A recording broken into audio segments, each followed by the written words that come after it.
കാലങ്ങൾ പിൻവാങ്ങിയോ കനലായി മാറുന്നു മൗനം ഇനിയില്ല ഈ മണ്ണിലൊന്നും നെഞ്ചോരം നീ മാത്രം ഉയിരേ ഇനിയും.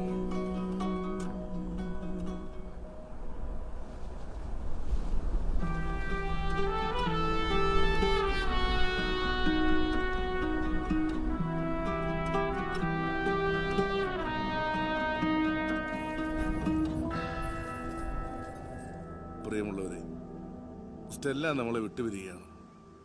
ഇവൾ ചെയ്ത നന്മകൾക്ക് തക്ക പ്രതിഫലം സർവശക്തനായ ദൈവം സ്വർഗത്തിലേക്ക് നൽകട്ടെ. ഇവളുടെ വേർപാടിലൂടെ വേദനിക്കുന്ന കുടുംബാംഗങ്ങൾക്ക്